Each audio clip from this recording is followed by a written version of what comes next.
and you look across the room and you don't even know the spouse that you raise these kids with, because you sacrifice that marriage and intimacy on the altar of success or financial gain. Wake up and win.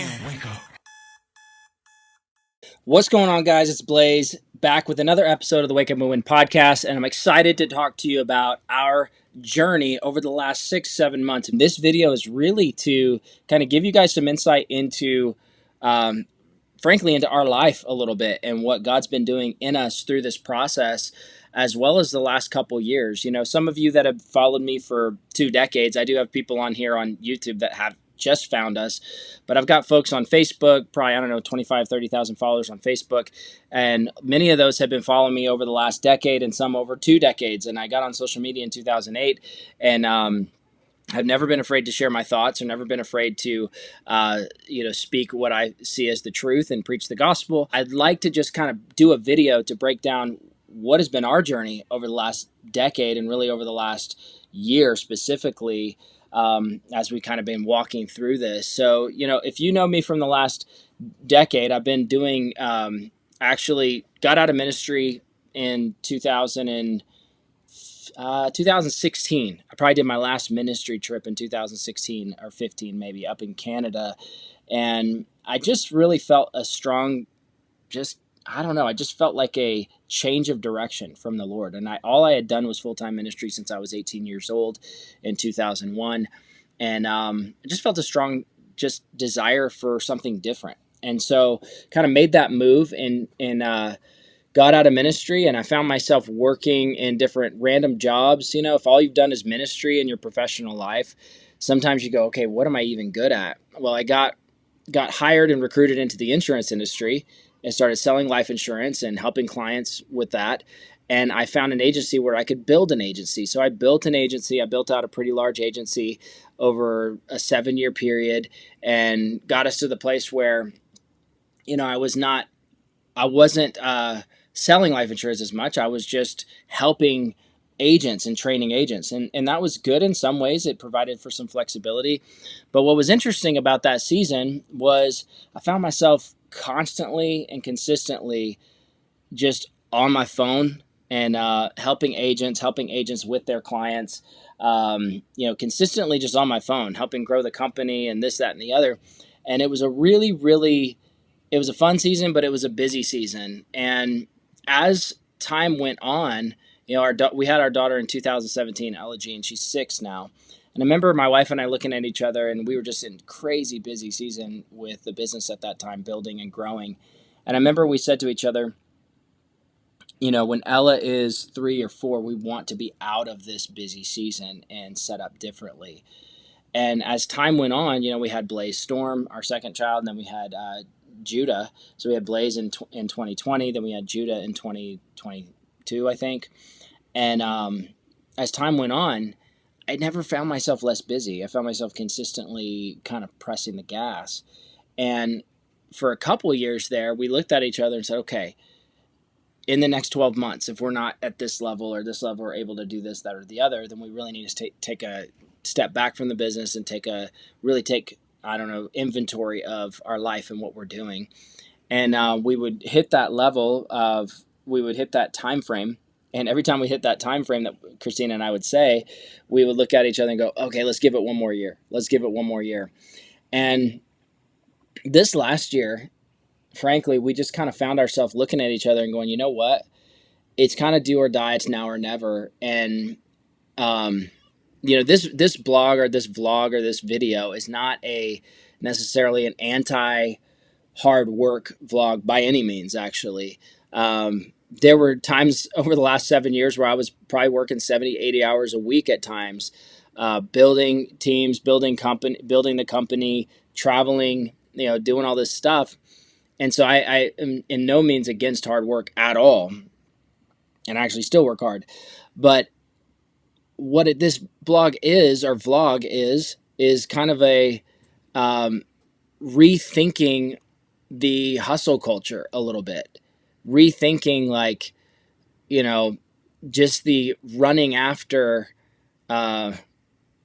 becoming wealthy, or running after just this constant hustle in order to build a legacy. I think if you're online these days, if you're in your 20s, 30s, you're online these days, you're watching these different influencers, you can see people kind of like rise up overnight almost, and you have this idea of an overnight success, but the reality is no one's an overnight success. Everything, when somebody pops off, it's always because they were doing something for years that nobody saw. They were working hard in similar ways for years, and nobody saw them, nobody acknowledged them. And they were also failing constantly for years. Small successes, big failures over a decade to get them to a place where they learned the lessons they needed to learn so they could end up winning in certain areas.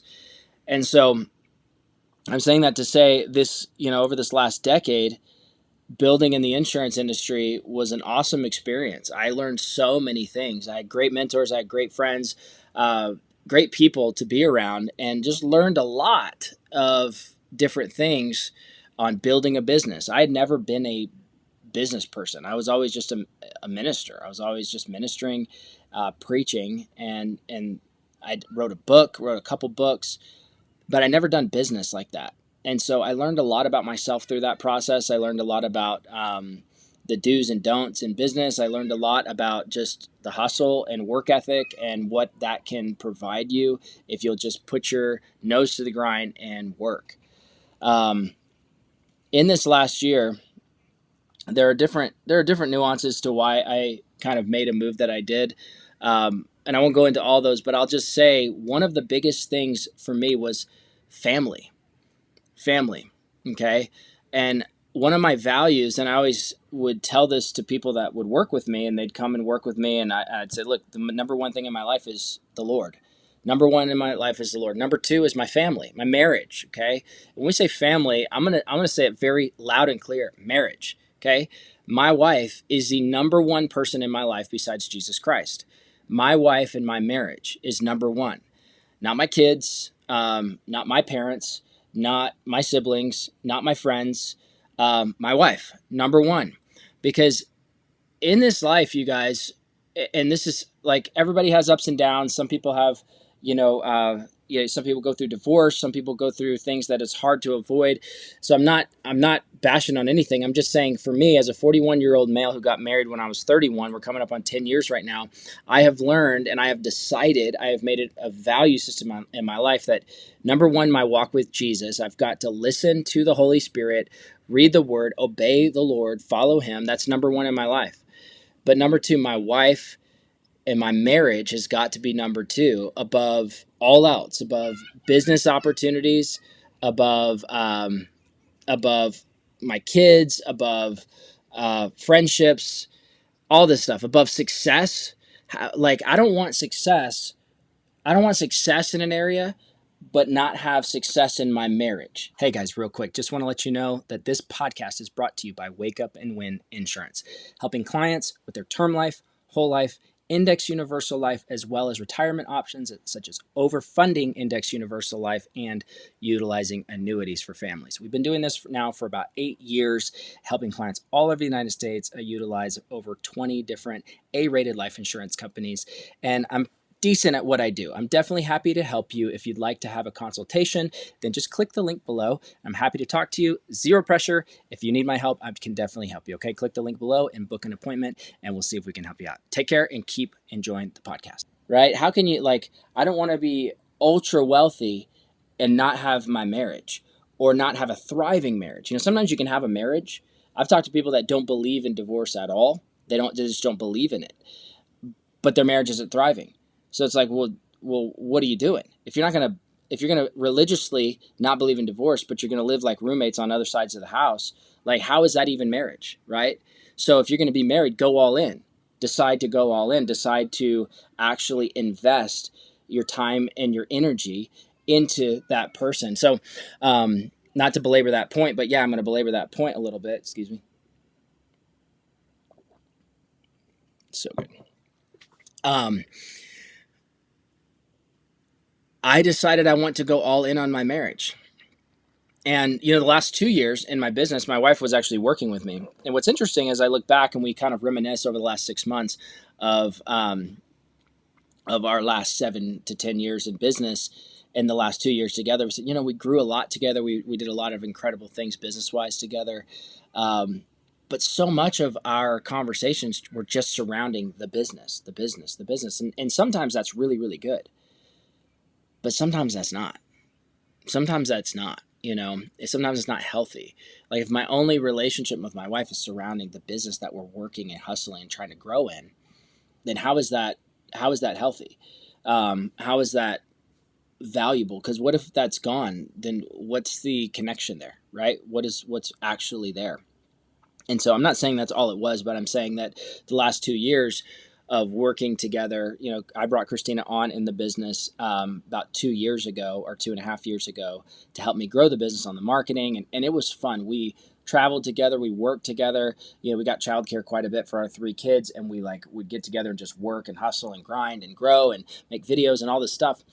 And but as I remember back, there were so many times where it was just about the business, just about the growth, just about the expansion, just about the business, really. And it was in January when I looked at Christina and I just said, hey, because like I had probably 50 to 60 agents that were reported to me. And just FYI, I work in the life insurance industry. I still work with all the same insurance companies that I worked with. I still have the same connections, and I'm in good relationship with the people that I still work with. And so this is not anything about that. It is about the position that I held and the decision I made to step away from that position. I had a large team. I was making a cut on every single one of the people that made sales, and I was helping those people make sales. I was training those people. I was doing training calls. I was on the phone constantly. I had to take calls. I had to take calls, especially in some ways. If as the executive team, in essence, I had to take calls and strategy calls, things like that. I had to take calls sometimes at 9 o'clock at night, 10 o'clock at night, and I just the other day I was sitting on the couch with my daughter, and my daughter's 6 now, and I'm not in that capacity anymore. I'm not leading a team at that capacity anymore. I'm not in that level, and so I'm not taking calls all the time. I'm not doing that. But she mentioned to me, she was like, I really liked how things were before, and she mentioned a couple things that she liked, and then she was like, but we went on dates. We had date times, but you still had to take calls on date times. And like when she told me this, my mind rewinded to like a couple of dates with my daughter where I'm gonna tear up. I teared up with her. We both teared up as we were talking about it. My daughter's so mature, by the way, but I was just like, oh my gosh, Ella Jean, I am so sorry. I am so sorry, because I remembered I'd have like an hour and a half date with her, and suddenly I get 2 uber important calls. Could have been from executive team. Could have been from just like agents that were in the middle of closing deals that I had to help them with.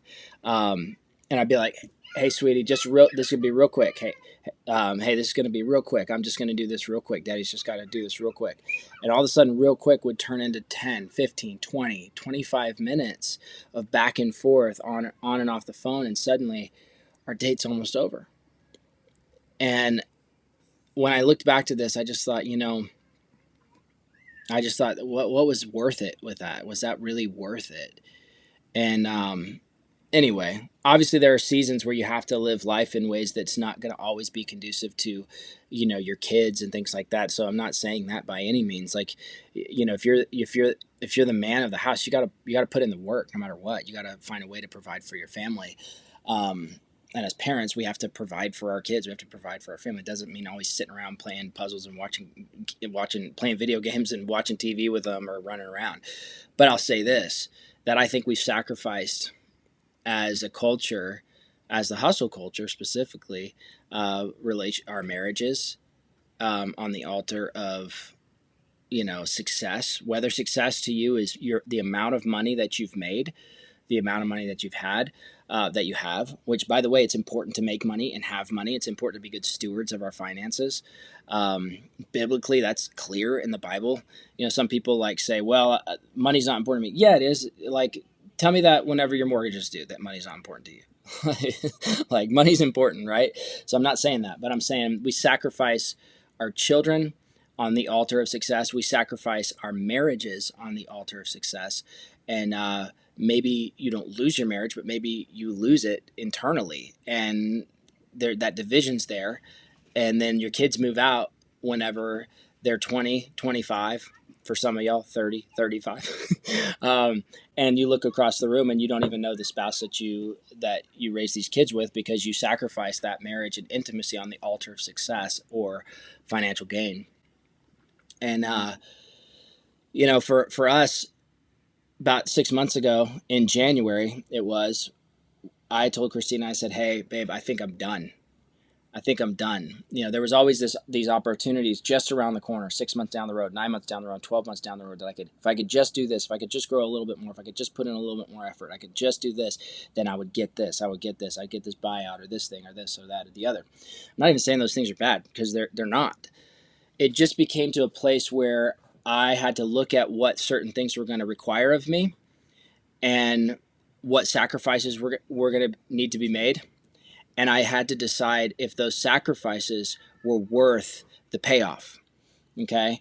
And those sacrifices that I looked at in my time were mostly not about just working hard, because I'm a hustler. I can work hard. I can hustle.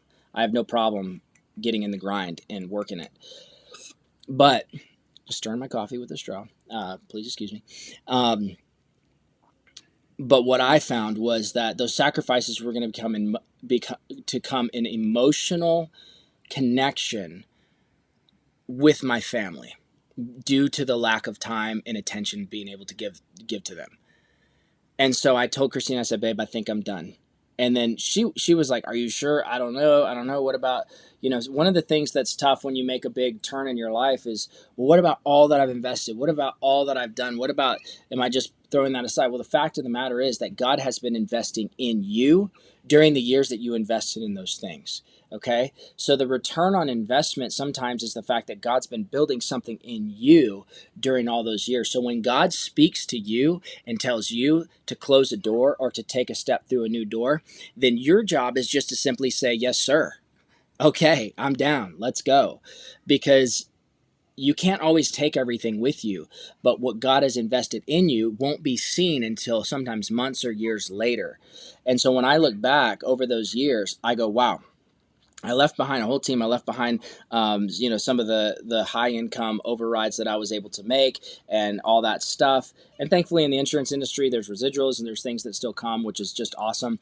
But I left behind some of those opportunities and those things, but the things that God invested in me through what I learned are absolutely invaluable.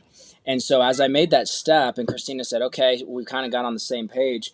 A few weeks later, she was like, "Okay, I'm ready." So we made that move.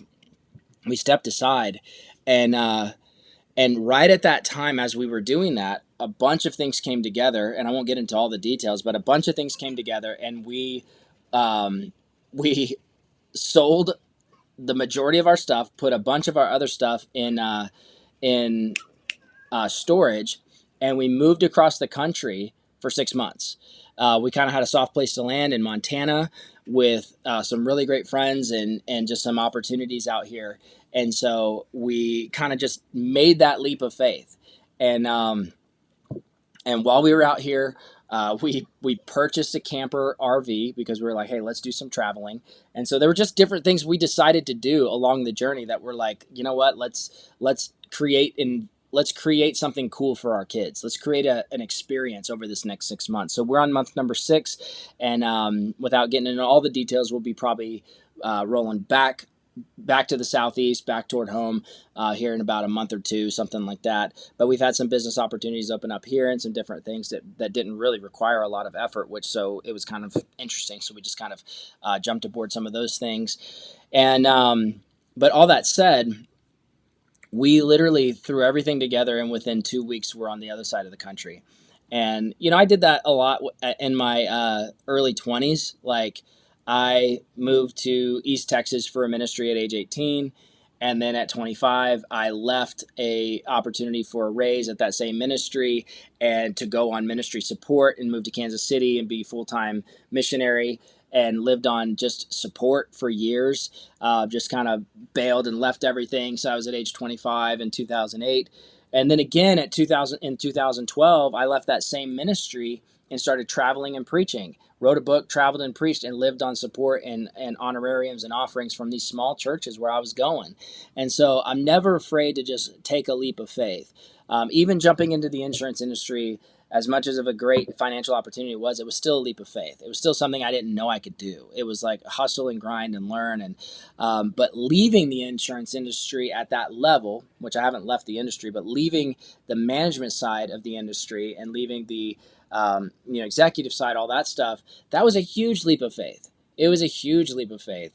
And so, but doing it whenever you're 41 and married for 9.5 years, pretty settled and secure, 3 kids. It's a pretty intense process. But I always want to teach my kids to listen to the Lord. Jesus said, those who are born of the Spirit are like the wind. Those who are born of the Spirit are like the wind. You don't always know where they're coming from or where they're going. And so you can exegete that passage all you want, but I'll just say this, that sometimes you're not going to understand what someone's doing when they're following the Lord. Sometimes you're not going to understand their move. It's not going to make sense to you, but it doesn't have to make sense to you as long as it makes sense to them and as long as they're truly following the Lord. And so that's kind of what this move was for us. We didn't have a dream, we didn't have a vision, we didn't have but we had the whisper. We had some practical things line up with clarity over the years that we said, when this happens, this happens, this happens. We need to know that we need to make that move, and so we did. And as we made that first move, the next door to take a big leap across the country like we did actually opened up. Sometimes those things don't start to happen until you start to make small steps.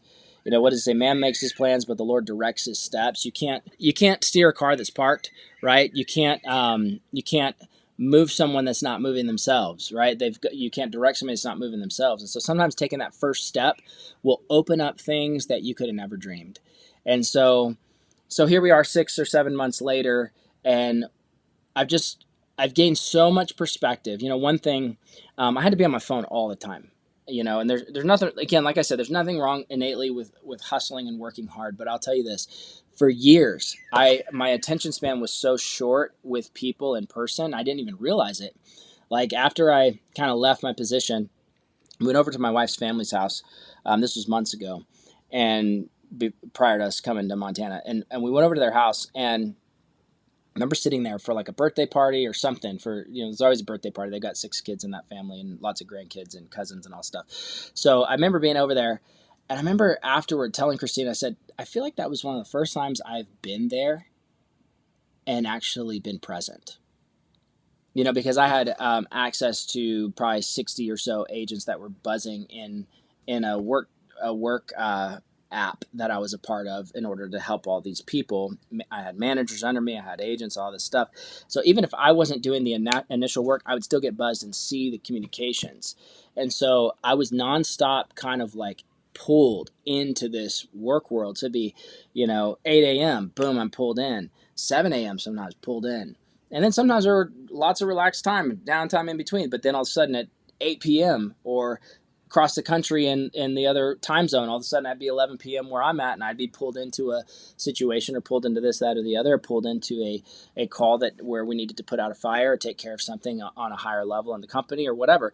And so those things are necessary, right? Those things are necessary, and those things can be good. But you have to decide if that's good for you. Is that the life that you want? Is that good for you? Is that good for your marriage? Is that good for your family? And I just decided that I don't know. I remember just being like, Lord, I don't know what the next step is, but I'm going to do this. I'm going to make a move here. And over a 3-4 month period, he started to guide my steps and show me how to land softly and what to do and how to kind of move forward. And so I've kept all my contracts, thankfully, and I'm working in the industry, and I've helped lots of clients even since then. I've helped tons of clients with life insurance. But the difference is that I did take a little bit of a pay cut. I did take a hit. But one thing that took a skyrocket was my marriage. And everything was great before. There was no problems, just the normal stuff, right? Like just the normal life stuff, right? Busy, 3 kids, and but one thing that I found was as I made this move, is my attention and focus. Christina is what is the word? the five love languages. She's a quality time person. And I remember for years, there would be times where she'd be like, yeah, I just don't feel like I'm like connected to you. I'd be like, what are you talking about? Like, I'm here. I'm here. But you know where I was? I'd be here, but I'd be like this. I'd be like, hang on just a second. Oh, yeah, blah, blah, coaching call, this, that, or the other. 3 minutes here, 5 minutes there, whatever. And so I always felt like I was around. And so I just didn't understand. But, quality time is like focus time, looking in somebody's eyes. It's not quantity time, it's quality time. And so it's insane just the level of intimacy and connection I have with Christina here in year number 9, as we're going into year 10 in October, that I didn't even realize was possible. I didn't realize I was missing it. I didn't. And I don't know, she might say, I think she would say the same. We've talked about it. She might say it from a different perspective. But by the way, on her website, I think it's ChristinaFerre.com, she's got a blog that she's posting about this as well. And so I'll link that below. You guys should read that because she's an incredible writer. But see, even prior, she wouldn't even have a chance to write because everything that we were doing was inundated with other things. And so we had these passion projects and these things that we didn't have time to do, because we were so inundated with these goals and these dreams. Sometimes the dream that you're chasing isn't your dream and it's not God's dream, but it's somebody else's dream for you. And sometimes you get so high into that dream or so interconnected into that dream, you feel like it's impossible to step away. But sometimes you just got to rip off the Band-Aid, and you're not going to make everybody happy with the way that you do it, how you do it, the process of you doing it. Thankfully, we were very respectful on the way out of that position, but still everybody didn't agree with our move, and that's just life. That's just how it's going to be. But I knew that I can't take care of everybody, but God can. And if I'll obey him, then he'll take care of the things that I can't take care of. So I found in my marriage just another level of intimacy and connection and joy.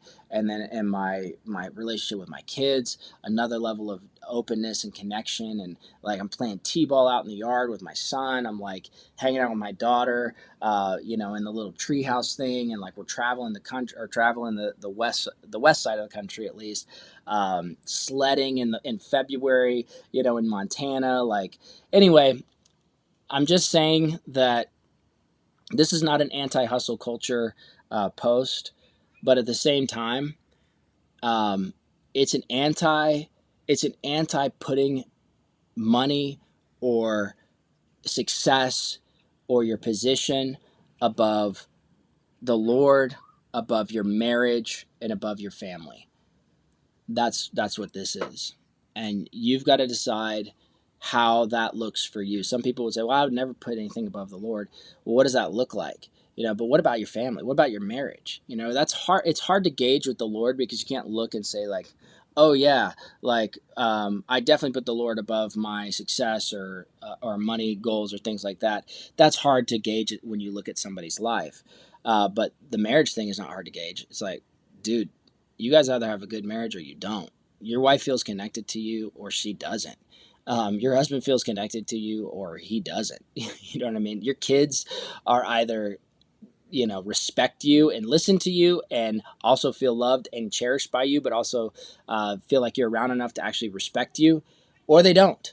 Those are pretty easy things to kind of pick up on. So anyway, that's our journey over the last 7 months. And I've learned a lot through that. There's a verse here that I think is really interesting. And let's see if I can pull it up here. Where'd you go, dog? Let's see. Safari. There we go. 1 Timothy 6 through 11. Godliness with contentment is great gain. For we brought nothing into the world, and we can take nothing out of it. But if we have food and clothing, we will be content with that. Those who want to get rich fall into temptation and a trap, and into many foolish and harmful desires that plunge people into ruin and destruction. For the love of money is the root of all kinds of evil. Some people eager for money have wandered from the faith and pierced themselves with many griefs. But you, man of God, flee from all this and pursue righteousness, godliness, faith, love, endurance, and gentleness. So just that verse alone, if you let that verse stand alone, it can sting, and I can hear all the different but God wants us to prosper, but God wants this. Just let it stand alone for a second and let it test you. Because the word of God standing alone can test your heart and test your motives and test the intents of your heart, right? So just let it stand alone.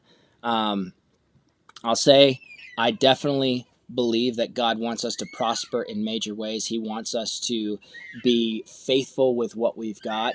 But godliness with contentment is great gain. I'm telling you. I'm telling you. And so, anyway, hopefully this is helpful for you guys today.